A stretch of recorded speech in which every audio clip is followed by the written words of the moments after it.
किशनगंज की रहस्यमय डरावनी कहानी। बिहार के किशनगंज जिले में एक पुरानी हवेली थी जिसे लोग शापित कोठी कहते थे। यह हवेली कई सालों से वीरान पड़ी थी और गांव के बुजुर्गों का कहना था कि वहां जाने वाला कभी वापस नहीं आता।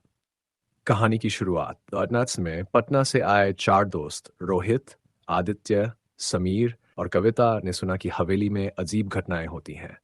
वे रोमांच और रहस्य की तलाश में वहां जाने का फैसला करते हैं। जब वे हवेली पहुंचे तो देखा कि वह पूरी तरह से जर्जर थी।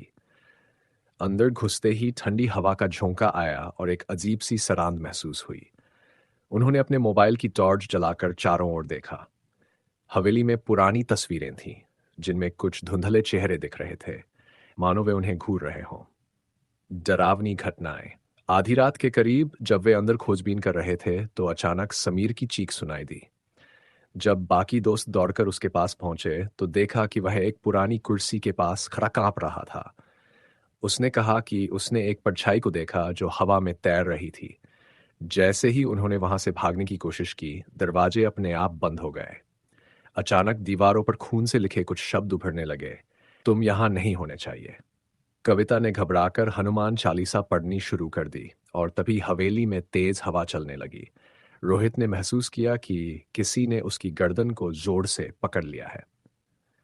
भागने की कोशिश। किसी चारों दोस्तों ने हिम्मत जुटाई और खिड़की तोड़कर बाहर कूद गए।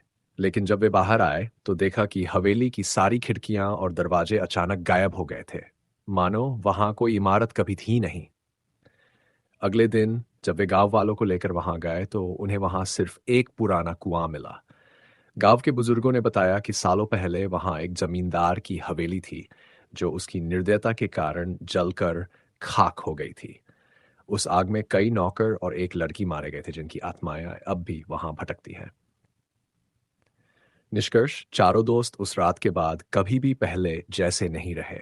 रोहित अक्सर रातों में नींद में बड़बड़ाता था।